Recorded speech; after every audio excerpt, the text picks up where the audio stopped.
Hello, everyone. It is very, oops, there we go. It's a good thing I have my headphones on. Hello, everyone. It's good to see you. And welcome to Financial Literacy for Business Owners. I am really excited to be doing this today. This is one of my very favorite ones to do just because I've got a lot of people who come to me that don't understand the finances side of things. They know I've got a background in accounting. They think that because I've got this background in accounting, or that I'm going to teach them all that they need to know about accounting. I'm trying to make them into mini accountants. The good news is that you don't need to know a lot of different things about accounting to be financially literate. So for those of you who are coming in here, you're business owners, I'd love to know a little bit about you. Tell me where you're from right now. Let me know where you're at, and maybe let me know what business that you're in, and maybe what you don't really understand about finances. Like, what are you here to learn? What are you hoping to understand? I want to wrap this into something that's relevant for each one of you that's on the call. And this will be available on replay at the end, by the way, for those of you who are going to ask the question. And I know there's lots of stuff going on right now in the holidays, and you're thinking, I can't stay totally plugged in. But the fact is that you're here so you can learn this and be financially literate as a business owner. So I'm really excited to have you guys here, and we're going to get right to it. So a couple quick things is first and foremost, I know that you're on your computers, I know that you're on your phones. Some of you are watching. I can see that you're watching on YouTube right now. That's totally fine. But either way, I just want to make sure that you are not going to multitask, because there's no point in multitasking, because we're going to get into a little bit of the weeds here about what specific things are going to be relevant for you as a business owner. So, and you're not gonna be able to do that if you're going to be distracted. So over the next 55 or so minutes, I'm going to give you some of my very best stuff around financial literacy, and it's really not complex. So I just want you to understand that for some of you who might be a little bit freaked out about like, I'm not a numbers person. How many of you out there, again, you guys are a quiet bunch today. Let me know where you're from. If you just joined me, let me know where you're from and what business that you're in. But also specifically, what are you, I know a lot of people are thinking, well, I'm not a numbers person, but the reality is this. Here's some good news, is that accounting and bookkeeping and stuff like that, it's not about numbers as much as it is about rules. And if you understand rules, if you understand like things like the speed limit, and you understand the game of solitaire, right? That's all it is, right? I'm not trying to make you into an accountant here. That's not necessary to be financially literate. So this is what I'm going to be talking about over the next few minutes. Peter, thank you for breaking the ice. Trail building in Iowa, vernacular and language associated with financial literacy. Excellent. Oh my gosh. Wow. Best practices to streamline entry like mileage. Okay. Not, streamline entry like mileage. I'm not sure that I'm picking up what you're putting down, Peter. I'll do my best, because I'm trying to read this rather quickly. Idris, Scottsdale, Arizona, financial services industry. Excellent. Okay. So you're building trails in Iowa. Is that what you're doing? So understanding the vernacular language associated with financial literacy. Okay. Sorry. I was trying to piece together what you're saying there. Okay. So best practices to streamline entry. Okay. Very good. All right. So you want using common vernacular to understand this. Listen, I'm all about that. I'm not about like right now I'm in a PhD program for organizational psychology, and everyone there just speaks like they just puked a thesaurus all over each other. And I can't understand half of what they're writing. And I'm like, okay, I'm not an idiot, but I can't understand this language at all. Why can't they just speak like normal humans? So that's not what I'm going to do. I'm not going to bury you in a bunch of phrases and words that don't mean anything to you. I want to make this very tangible every day for you. So I'm going to be doing a couple of things, some very basic 4-function calculator stuff that you can easily do. It's not hard to do. You can use it on an Excel spreadsheet or even just a 4-function calculator. So it's going to be really easy stuff. And so thank you for putting that out there and using common everyday words that people, should use, right? Let's see, Claudia. Hello, Claudia Richards. Let me know where you're from, Claudia. And Andre is from, Andrea. I apologize if I'm not pronouncing that right. California, and you're in the startup space. Very good. London, England. startup business in makeup for Black women. Very good. Excellent. Well, thank you guys for being here on time. We're going to get right into it. Again, just to make sure that you're not multitasking, so we've got a lot of things to cover. I suppose I should share my screen so you guys can see this. All right.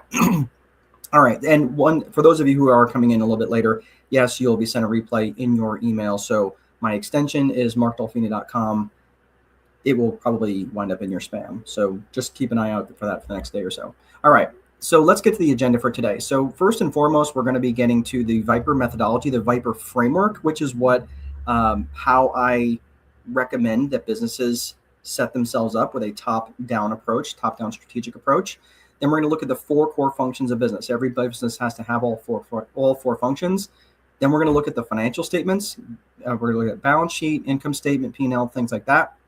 And you're going to be looking at a phenomenon. Now, this is where we're going to get a little bit more advanced. So for those of you who are coming here and you're like, oh, I already understand balance sheet, income statement stuff, hang on to the end, because there's a phenomenon known as growing broke. If you're in a growing business, there's a phenomenon. In fact, there's lots of ways a company can grow broke. I'm going to show you one very common way, especially in an inflationary environment. So you're going to want to hang in towards the end so you can see that. And then, of course, we're going to talk about a couple of resources that I have that I can offer to you for continuing education stuff. All right, let's get to it. So I know some of you are just starting out. Some of you are wanting to scale. Some of you are wanting to get to the next level. Some of you are wanting to bring in more customers.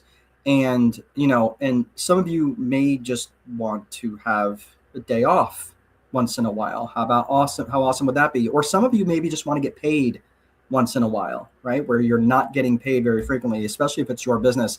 This is all stuff that we're going to be talking a little bit about today. So I'm not going to get super granular, but I am going to get granular on a couple of different things. I just want to show you that. So these are all the books that I have written. I'm not here to sell books. They're all available on Amazon if you want them. I don't get paid very much from Amazon for writing books. Like, I'd have to sell literally a gazillion of them. And I'm not about that. So, I mean, I want to make sure that these are very, very good books. But the last book that I have written is called The Time Wealthy Advantage. So the reason I'm demonstrating this book to you is not to sell it. If you want to buy it, that's fine. But the reason I'm bringing this up is because this is where I highlighted the Viper framework. Now, the Viper framework is specific to my strategic approach to a business. So if you have a business, if you're in business for yourself, and generally that's the type of avatar that I attract, are people who are in business for themselves. And this is a top-down approach to creating a strategy. Tonight, if you're interested at 7 o'clock, if you want to go back on EventBrite and register for it, I have another class, which is strategic planning. We're going to get through all the weeds on this stuff around strategic planning, but I am going to cover this really fast just right now. So the Viper methodology, the Viper framework, it stands for vision, infrastructure, process, execution, and reporting. So I'm going to get into the weeds a little bit on this, not a lot, but I just want you to understand this basic framework is top down. And let's first and foremost start with vision. Vision is made up of 2 parts. It's made up of your personal vision and it's made up of your business vision. Yes, I know we're here to talk about financial literacy, but the main premise of everything that we're doing is so we can make more money, so it funds our personal vision. True? It makes sense because many business owners who I have, sorry, my nose is running all of a sudden. It's actually warm here for the first time in like a week. So I'm here in the Midwest. It's been a very cold couple of weeks. So the personal vision, first and foremost, is going to ask you where it is that you want to go. Like, if your life was not defined by income generation, where is it you want to go? And that's a question that many business owners and many people who are very career focused do not ever take time to answer that question. What would your life look like from day to day if you weren't worried about income generation? The business vision is going to ask you a very simple question. You're like, all right, cool. That's your personal vision. That's where you want to go. How are we going to get there? And that's the business vision. The business vision should be reverse engineered to deliver the personal vision. The danger in never creating a business vision, the danger in never creating a personal vision, or the danger in creating a business vision before creating a personal vision, is that you end up creating a life that exists to serve the business. So let's talk really quick, just about 2 minutes on personal vision, just so you can get an idea of how to put a personal vision together so that these finances actually mean something for you. So when you are making more money, your business is more efficient in making money. Now you have something that you can direct it towards. So one thing that I like to do is come up with a 100th birthday speech. I really like the 100th birthday speech idea because it really makes you think. It projects yourself into the future. And I want you to think about who you want to be in the room at your 100th birthday speech. You're turning 100 years old. Who would you want to be there? Or, and basically, what would you say? What would be the message that you would want to give to people, to deliver to people, and for them to take outside the room after you're done speaking? If you're thinking like, dude, I'm in my 20s, like I can't think of like a 100th birthday speech. Okay, let's say you're 23. What about the next major milestone for you? Maybe it's your 10-year high school reunion, right? That could be a milestone. Maybe it's turning 30. Maybe you're in your 30s and you're like, you know what? Maybe it's when your kids become teenagers, or when they become 18 and go off to college. Whatever that next major milestone is for you, it's a perfect opportunity for you to create a personal vision around. Okay, so just something to think about. I'm gonna put the fries in the bag and leave that there. But please, if you do nothing else, please take the time and the opportunity, especially this time of year. It's a fantastic opportunity to create personal visions. Specifically for your relationships. What do you want your relationship with your spouse to look like? Well, I mean, I have a personal vision of what I want my relationship with my bride to look like. With my children, with my friends, with my relationship with faith, those sorts of things, right? So now let's look at the 3 C's of business vision. Now, this is foundational. So I'm going to spend a few minutes. So foundational means it's kind of broad. We are going to get to the financial literacy piece, but this is very relevant, especially when you're in a business that's trying to grow. So the 3 C's of business vision, first and foremost, are core purpose, core values, and client avatar. These 3 things, every time I have been invited in as a strategist to someone else's business, anytime that they've been struggling, it's because these 3 areas are not well defined. Any one of these 3 not being well defined, usually it's all 3 that are not well defined, that's when they're struggling. And they're struggling to make money, they're struggling to keep money, they're struggling for sales, they're struggling with employee turnover, they have culture problems. There's fights breaking out in the parking lot, things like that. So let's first and foremost unpack the core purpose. Core purpose is specifically what business are you in and what problems do you solve? And you got to be really specific on that. And if you're not specific on that, you're going to have a really hard time marketing your business and really trying to grow your business. And the reason is because people don't know what it is that you do. Right? Like what are specific problems that you solve? If you just say I'm in real estate, that's not specific enough. You need to be much more specific. Your core values are what the business stands for. Okay. So what matters to you about this business, and how would the world be worse off if you're no longer in business? Your company culture is defined by your core values, and your company culture and your company brand are inextricably linked. So when you have a very strong company culture, this is, yes, there will be a recording. Yes. Thank you. Thank you, Ariel. Ariel's doing my administrative work. Yes, thank you. So this is what I'm saying. Like right now, you've got to be really clear about what the core values are of of your company, because if you don't take the time to define this, I promise you it will get defined, usually by the person who's got the strongest personality in the room. And if that's not you, that becomes a major problem. And that means it always has to be you. So why not just take the time to organize and get your core values defined? And remember, we're just going to hit the foundations here. We're going to get into the other stuff here in just a hot second. So just bear with me. The last piece is your client avatar. Your client avatar is who specifically and ideally do you want to serve? And you have to be specific about this in terms of their geographics, their demographics, and their psychographics. Their geographics are where they are. Their demographics is obviously who they are. Are they married? Are they single? So forth. And then their psychographics is how they think and how they buy. When you're considering psychographics, you want to think of the phrase ALIA, ALIA, their attitudes, their lifestyles, their interests, and their aspirations and goals. When you're clear on that, all of a sudden your marketing is more economically efficient. What do I mean by economically efficient? Yeah, you're not wasting money. if you're just trying to, let's say for argument's sake that you're overseeing your small business and you've got 10 different employees and you've got a small marketing department, right? You may be paying 1 or 2 people to do the marketing.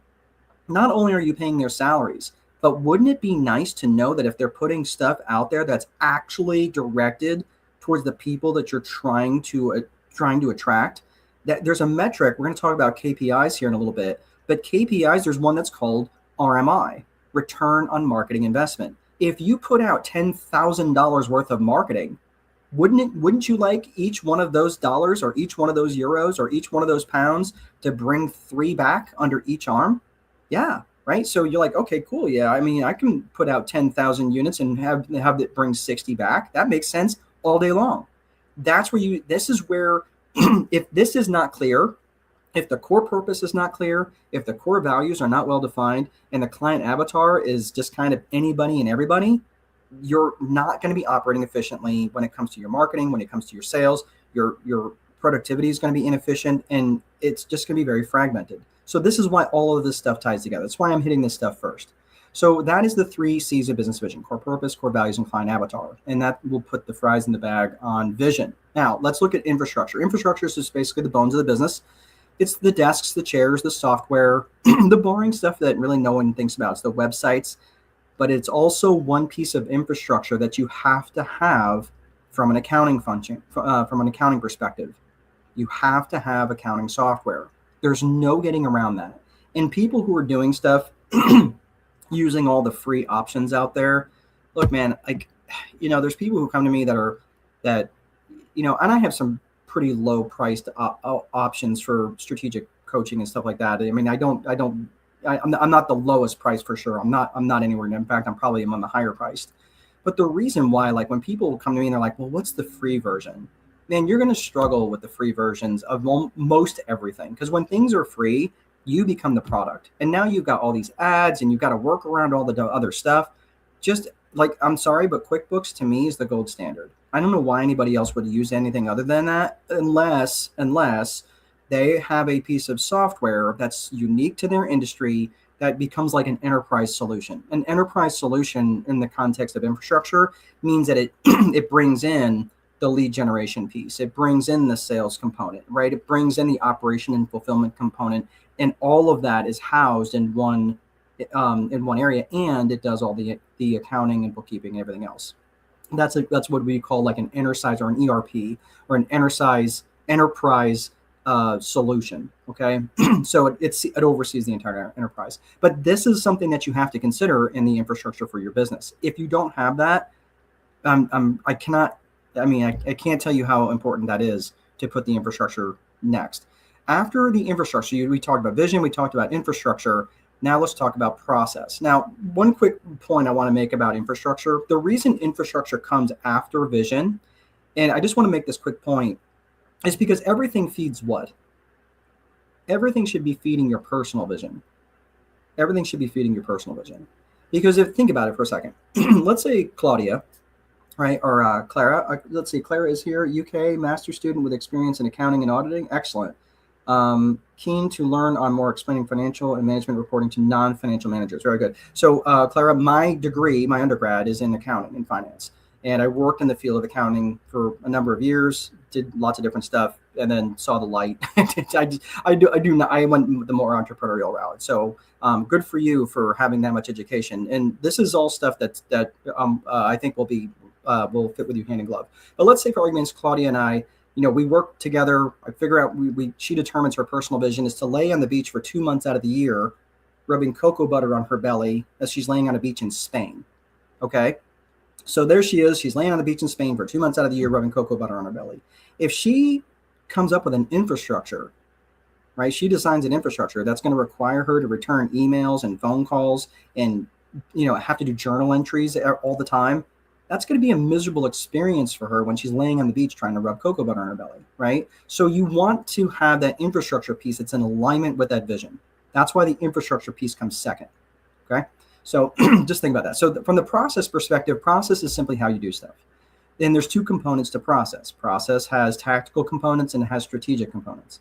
We're going to go over the strategic components in depth tonight if you're interested. That is, again, the the strategic planning tonight at 7:00. I know for some of you, I know Clara, right now it's 9:00 at night, so it's probably going to be in the middle of the morning for you, but it will be available on replay if you're interested. So anyway, these tactical and strategic. So when you're looking at process from a day-to-day perspective, the tactical side of process is the day-to-day, how you do stuff, right? It's your standard operating procedures, your checklist items, day-to-day activities, right? It's kind of the boring stuff. It's how you answer the phone. It's how you your opening procedures, your closing procedures. It's how you prepare bank deposits. It's how you do your bank reconciliations. Just boring stuff like that, right? Day-to-day stuff that you just need to have SOPs written out for. Okay. We're not going to get too much more into that, but these are the sorts of things that you have to have written out from your standard operating procedures every day.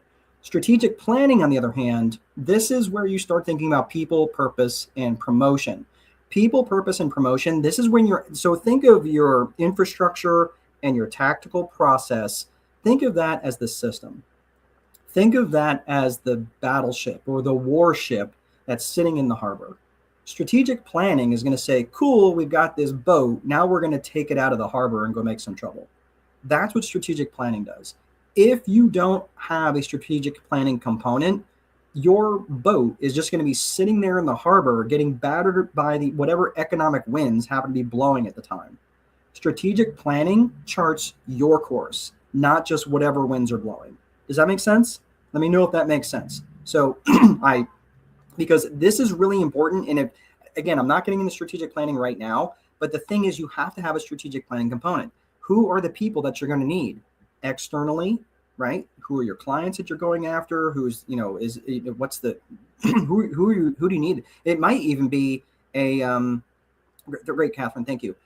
This is like, who are the people that you're going after? Who are the people that you might need? You might need marketing help because you're not a marketing person. You might need sales help. You might need a trainer for your people, right? You need to think about the people component of the strategic plan, and you need to think of the people internally. You might need to be hiring some people because the people that you have just aren't cutting it, right? Or maybe they need training. When you think of the purpose, the strategic purpose is also in alignment with what? It has to be in alignment with your core purpose from business vision, right? Core purpose, core values, client avatar. See, this is why, and again, the strategic planning, the strategic purpose has to be in alignment with the core purpose, because if it's not, it's going to get weird, right? This would be like if the strategic purpose, let's say for argument's sake, that would be like, if it's not in alignment, it would be like if Starbucks started selling chainsaws. It would be weird.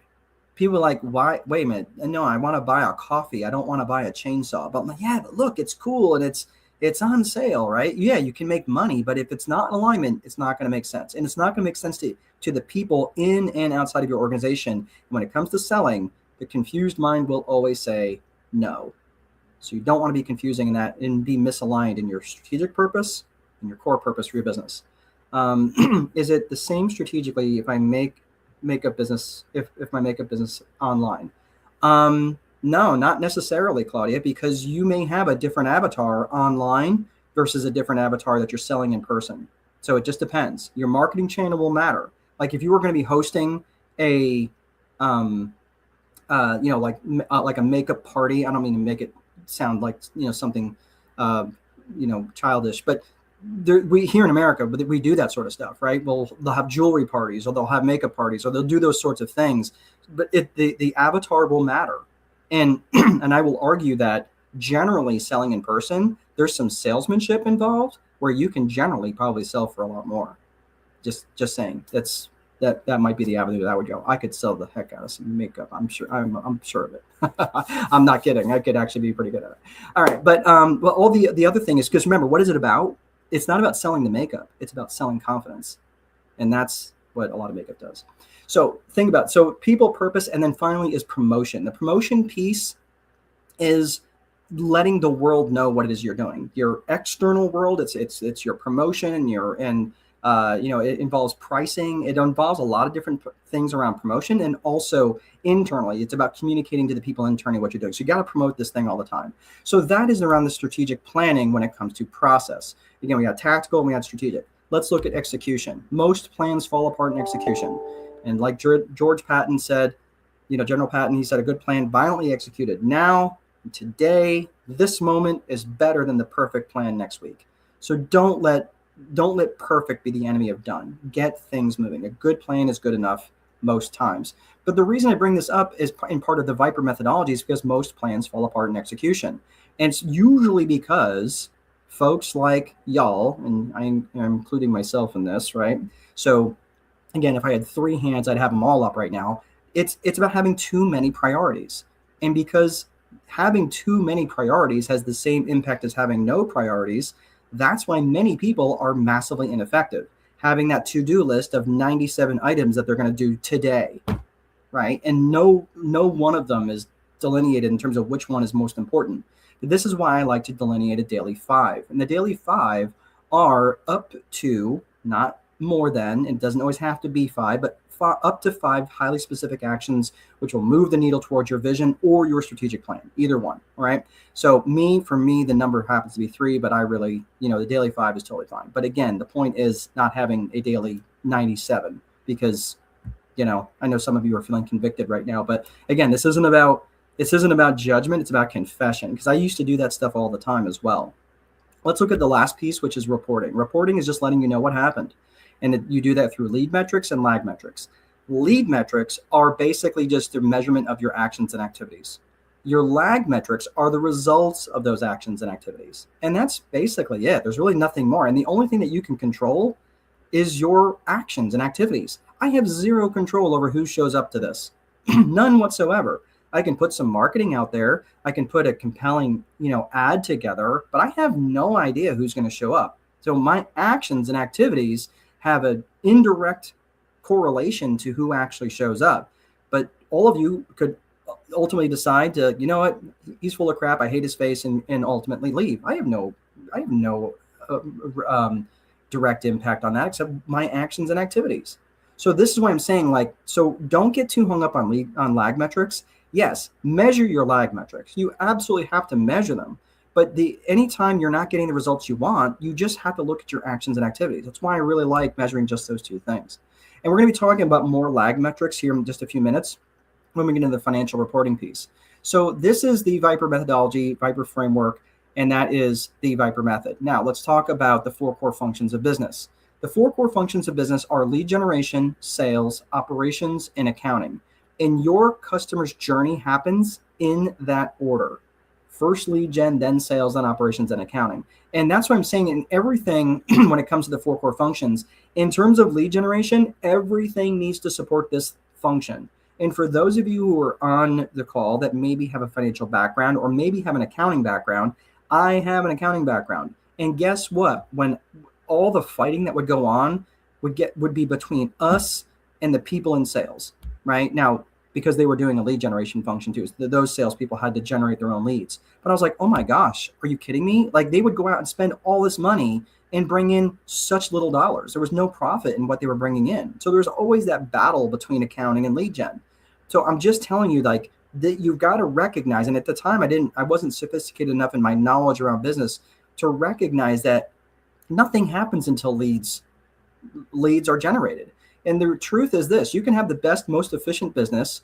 You can be a paragon of truth and virtue.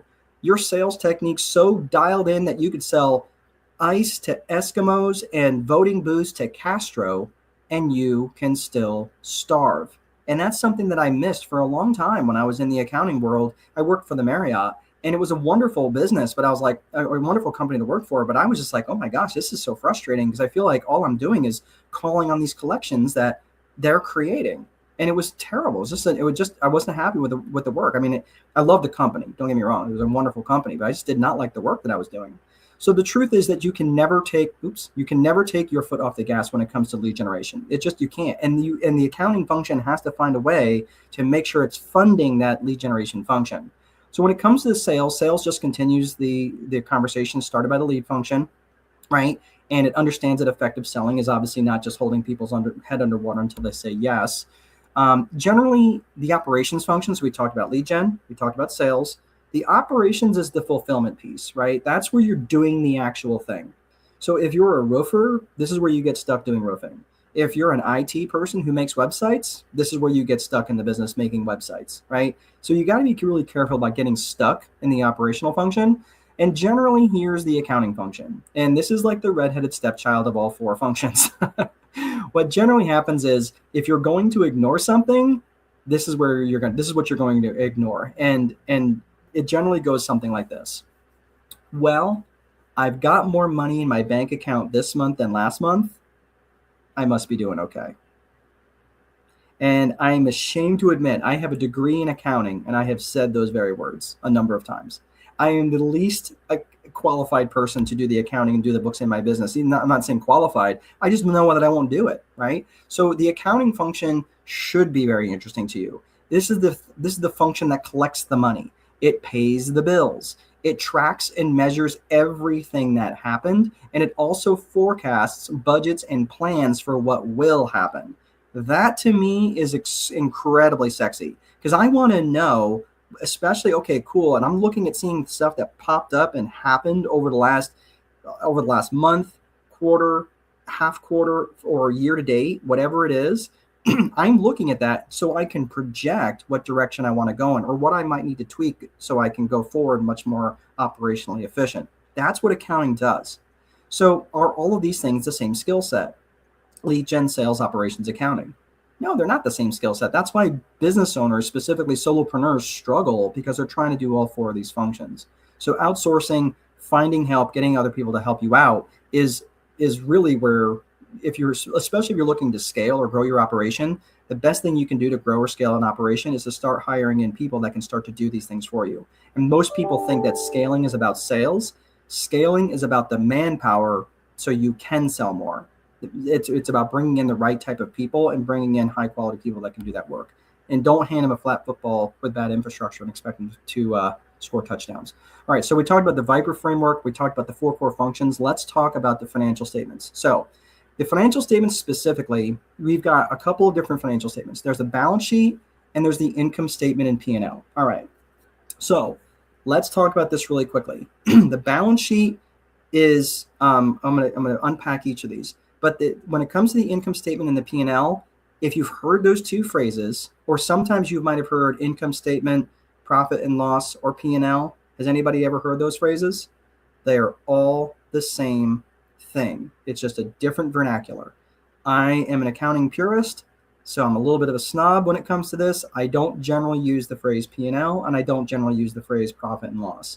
I generally use the phrase income statement. So I'm acknowledging in all of my accounting snobbery, that's probably the thing that makes me the most snobby. Okay, so don't judge me. So this is just making sure I'm keeping up with the. Okay, thank you, Catherine. All right, you're good. All right, so let's talk about balance sheet. Balance sheet is it's made up of 3 things. Okay, the balance sheet is made up of 3 things. It is made up of your assets, which is what is owned. What is owned.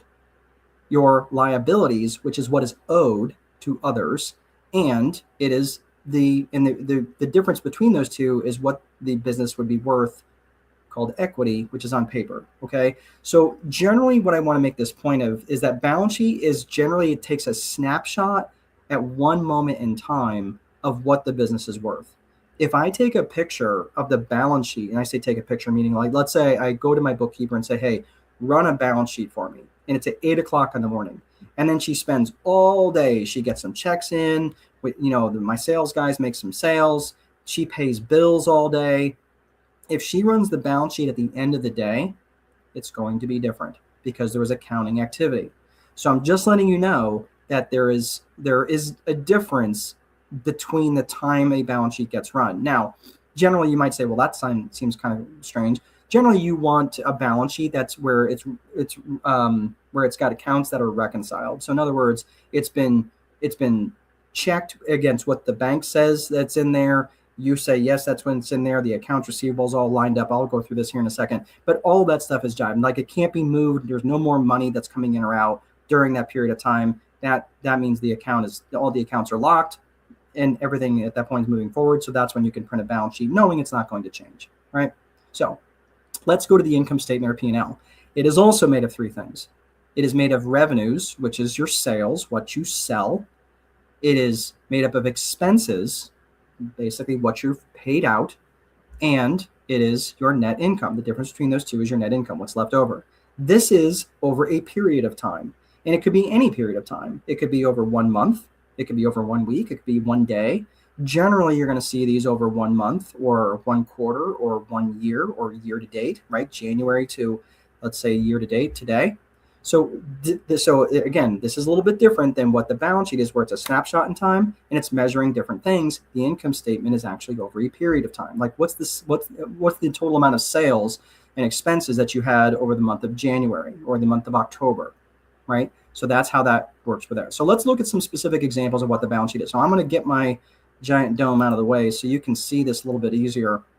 And what I want you to see here, this is excerpted from the Time Wealthy Advantage from page 265, but this is a very basic example of what a balance sheet looks like. All right, so it's a very basic example, and I'm going to be going through these things right now. So you're going to see the assets at the top, the liabilities there in the middle, and if you look down at the bottom is the equity. You can check my math, I'm pretty sure it's right, between what the assets minus the liabilities equals the equity. All right, so let's go through the top section first, which is the assets.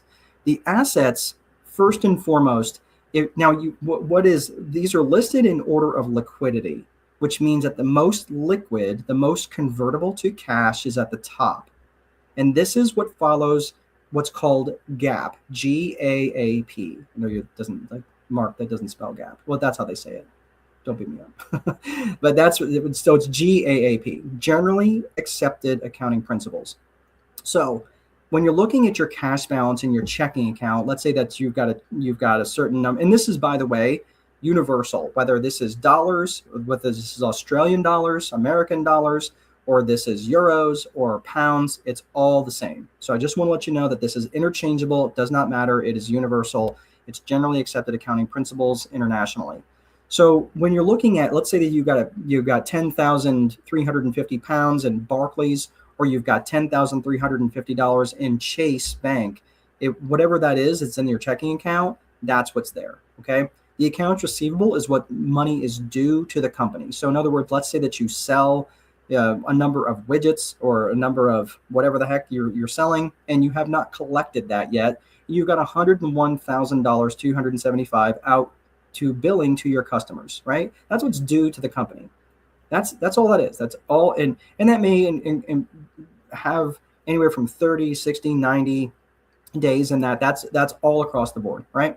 So the vehicles that's listed there, you got a 2019 Ford van, that is going to be put in there at cost, right? That's known as book value. So for those of you who are maybe like, you've heard of maybe Kelly Blue Book value, it is not that. It's whatever you purchase it at, and that's where it stays in on the balance sheet. You say, well, that doesn't make any sense. Look, I didn't make the rules. That's what it is.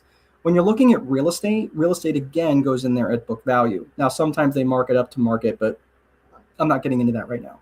So the total assets altogether are $417,095. So if you notice, it went from the most liquid down to the least liquid in terms of assets. Now, notice what else isn't on here. There's no leases that are on there, right? There's no leasehold interest stuff. It's only specifically the balances of things that you own, and it's the balances of what you own, right? Or basically what you own is as an asset to the company.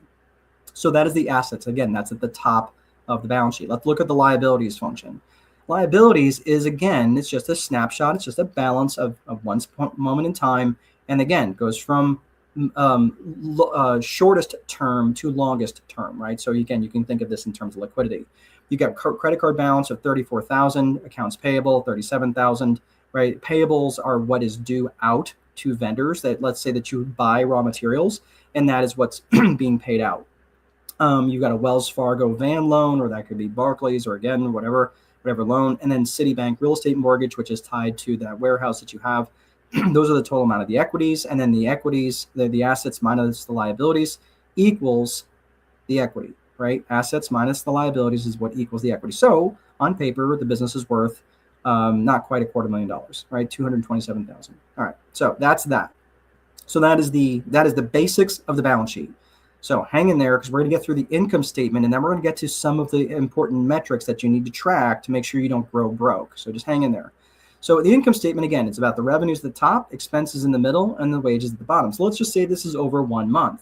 So in terms of the product, the revenues, I've got product sales of 75,000, service sales of 39,000 equals total sales of 114,000. Now you see those percentages that are off there on the right-hand side. We're going to come back to those in just a little bit, because that is what's really important when you start looking at these things like a true professional, like a true money professional. And this is going to take your stuff to the next level. So hang in there for just a few more minutes. So we talked about the revenues. Let's talk about the expenses. The expenses, again, are what you've paid out over that period of time. So let's say over that month's period of time, say in October or November, we'll say October, you had $34,000 worth of raw materials that you purchased. You have insurance expense of $5,000 and interest expense of $2,000, et cetera, et cetera. And all of those expenses sum to $96,000, and the revenues minus the expenses equals a net income of just under $18,000. All right, so that is the income statement. Again, income statement, P&L, profit and loss, they are all exactly the same thing. All right, so what does this mean? Why does this matter? Why should I care? What does it have to do with the price of tomatoes? Look, the end of the day, when you understand your financial statements, and really you might be thinking, okay, well, this is great, but where is all of my cash going? Like, why do I feel like, and especially for those of you, this might be something that you experience if you've been in business for a while, like, oh my gosh, where is all my cash? I have grown this business, but I actually was making more money when I had fewer people, when I was doing lower volume. What is happening? Well, this is the issue. These are all the basics right now, so we can be a little bit more strategic with our finances. And this is about becoming financially literate. So especially understanding balance sheet and income statement. You don't have to know debits and credits. You don't need to know what a chart of accounts is, although that would help you. You don't necessarily need to know all of the intricacies of how to do journal entries. You don't need all that stuff, right? Not as a business owner. If you're an accounting person, yes. If you're a bookkeeper, yes. But if you're a business person, you don't necessarily need that. You just need to understand what you're looking at when your bookkeeper or when your accountant hands you stuff. You have an idea of what it is that you're looking at. And don't just go by what they're telling you. You need to be doing the analysis, because they are not generally analytical people. I mean, they're analytical. Let me put a caveat on that. They're not strategically analytical. Being strategic is a different skill set, and most of them are not strategic. They're just going to keep you compliant. That's a big difference than being strategic. So this is where the good folks like Clara, I give her a ton of credit, who's on here saying, you know what? I'm a master's student. I got some street cred, but I don't know it all. And here she is. I love that. And I'll tell you what, when I was able to set that stuff aside, I'll tell you what, I mean, I'm a PhD student right now for organizational psychology. Man, I am made of questions. I have no idea what half of it is that I'm reading, but that is making my growth so much faster because I'm able to set that stuff aside. So let's talk about growth planning. You cannot be strategic if you don't know your numbers. There's just no way around that. There we go. So it's really hard for you to be strategic if you don't know that. And this is why it's important for you to know these things so you can avoid growing broke. All right. So in terms of the three key metrics that we're going to be talking about right now, first and foremost, we're going to be talking about profit margin percentage. Then we're going to be talking about cash balance history, and then cash as a percentage of sales. These are three important metrics. I don't care what business that I've ever been involved in. Anytime I get hired in as a strategist, these are the three numbers that I'm going to look for right out of the gate when I'm working with a new organization, because I'm telling you, most time this is going to tell me a lot. This is going to tell me a lot of the story of what's going on. Thank you, Clara. Yeah, totally agree. Yeah, same with me. I mean, things really changed for me when I was able to set aside my ego. All right, so let's talk about profit margin percentage first and foremost. All right, so remember over here we have the income statement. I'm going to get my head out of the way here again. So what we're going to be talking about here is these. If you look at the screen, do you see that what I circled on the right?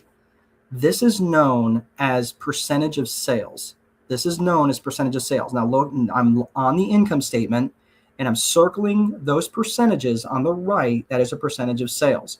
So what that means is, let me just go to the next screen so you can see. You see where I've got the percentage? So I got the revenues up there, where 75,000, 39,000. And, if you're looking at, the total is 114,000, but 75,000 is 65.8% of 100, right? It's 65.8% of the 114. And 39,000 is 34.2% of the 114. You might say, well, why do you care? Well, if you know that your margins are thicker on service sales, you'd want to increase your service sales, or vice versa, right? You know, if you know that you have heavier margins on one product or service, or one area or the other, you may want to do more to promote that. So when I'm looking at, let me go back to this real quick. If I'm looking at the expenses, and right now I know it might be a little hard for you to see, but if you're looking at raw materials and you say like, okay, that's 29.8% of sales. If your sales start to grow and you're trying to compare them to apples, I would be looking at those percentage numbers. Because let's say, for argument's sake, that next month total sales went to 128,000 and my raw materials went to 39,000. Is that good or bad? Well, it's hard to know, because you're like, well, yeah, raw materials went up, but so did sales. But when you know the percentage of sales, now you have an apples to apples comparison. Does that make sense? So that's why this is really important for you to know and to track this. And if you get nothing else from this training, please make sure that whoever's putting together your income statement is tracking this stuff or printing this stuff off for you, so you can track it from month to month or from period to period. That's going to be the biggest thing. And that's exactly what fractional CFOs do, chief financial officers. This is the stuff that they get paid a lot of money to know. And you just got basically a master's degree in about 30 seconds. So this is really important. So when you're looking at the income statement, again, we're just going to look at the total sales. And again, when I go all the way down to the bottom, I'm going to circle that number that says right by the net income at 15.5%. That is the profit margin percentage. Now, let me make this quick point here. If you are trying to avoid growing broke, you have to be on that number like a flipping Band-Aid. You cannot take your eye off that number. Profit number is great, but profit margin percentage is what's going to keep you from growing broke. Your sales are going up, but you're making less dollars. That sucks. I don't know about you, but I don't want to work more and make less. So this is why, when you're paying attention to these sorts of things, this is how you avoid growing broke. So let me get myself all the way out of the way. You're going to be paying attention to profit margin percentage. So when you're looking at profit margin percentage, I'm going to use this as a very simple example. And this is about how efficient the business is at keeping dollars. So this is a very typical thing that I see businesses do, especially when they're in a highly inflationary environment. Let's look at this very simple example. Let's pretend that your revenues are $10, your expenses are $8, and you have a net profit of $2, which yields you a net profit margin percentage of 20%. Straightforward. 2 divided by 10 is 20%. Now, let's pretend that your expenses go up by $1. Let's say they go up by $1, so they go to $9, and you want to maintain your net profit margin of $2. So you raise your prices $1. So you go from $8 to $9 and revenues from $10 to $11. So let's see what that looks like. So you go from $11 minus 9.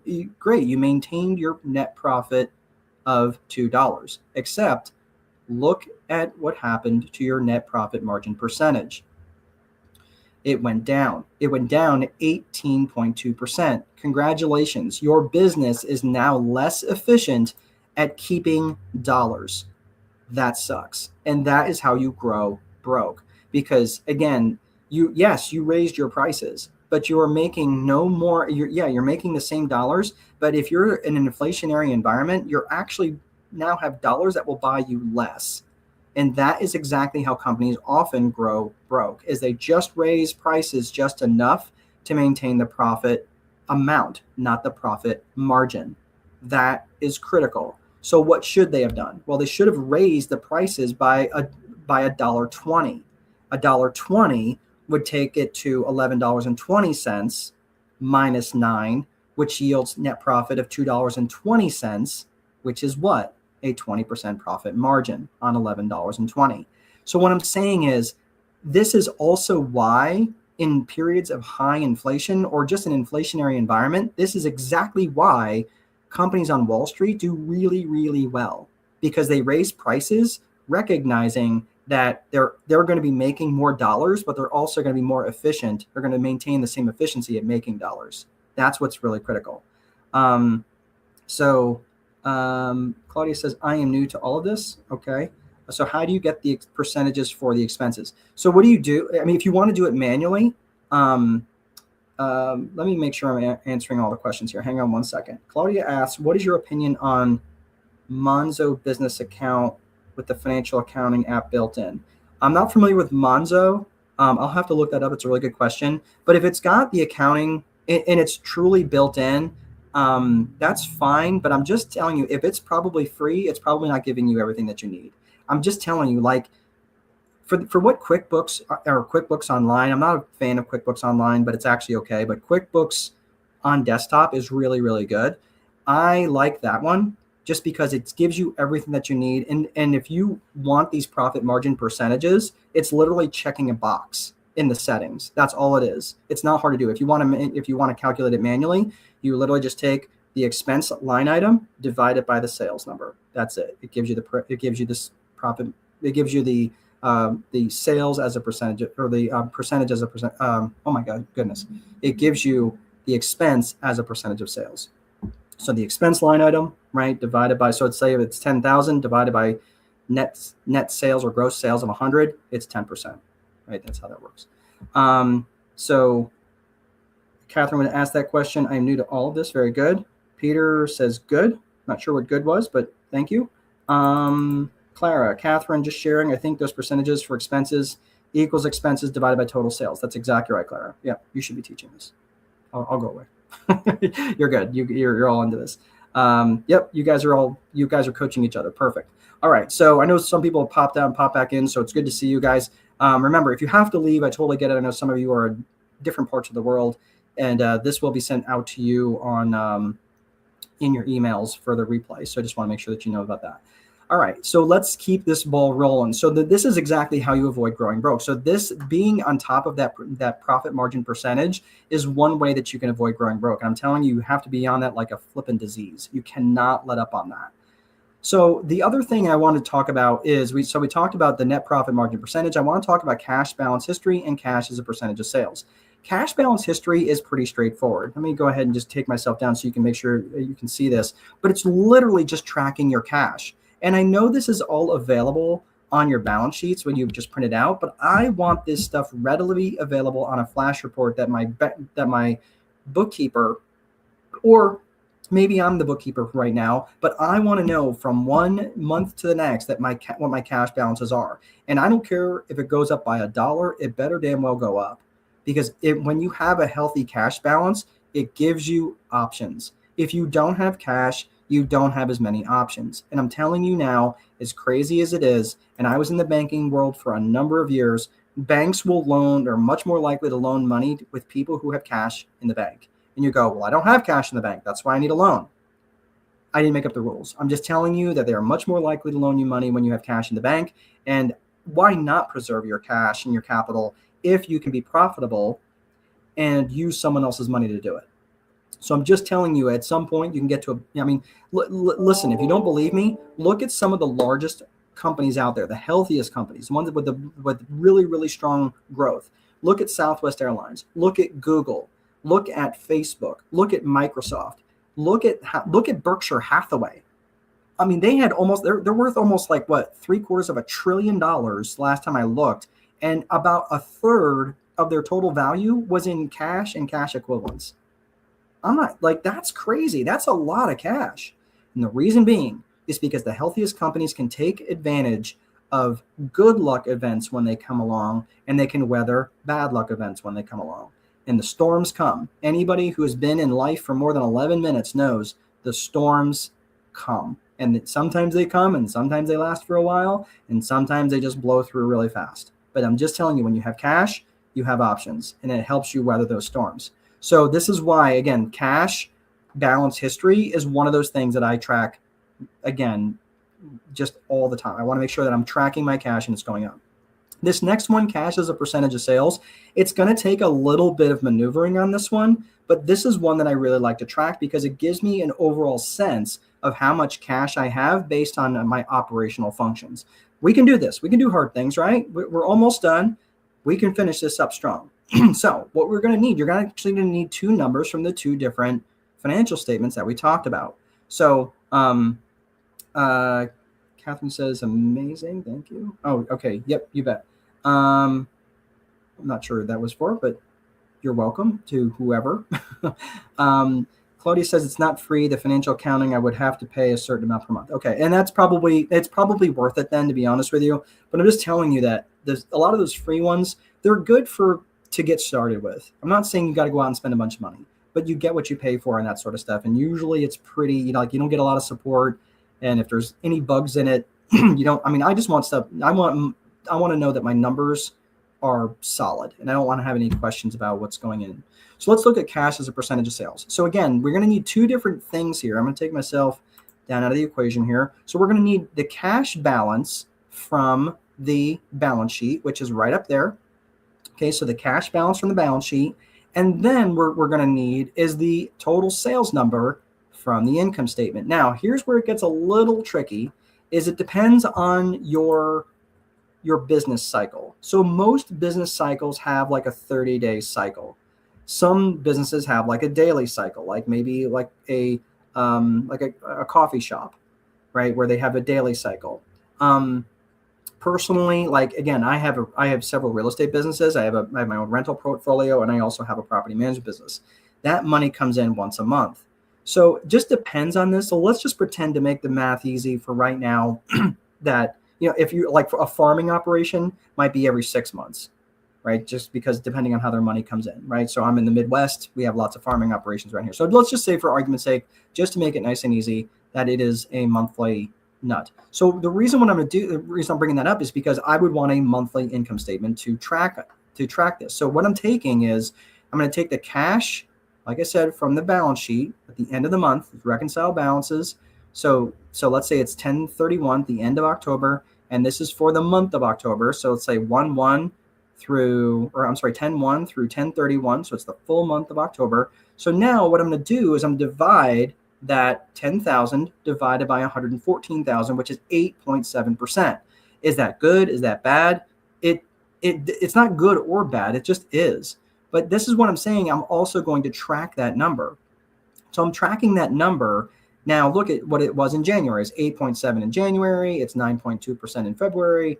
It's 11.3% in March. Now, keep in mind, you got to recognize that just because it's going up doesn't necessarily mean that it's good, because it's a function of two different numbers, right?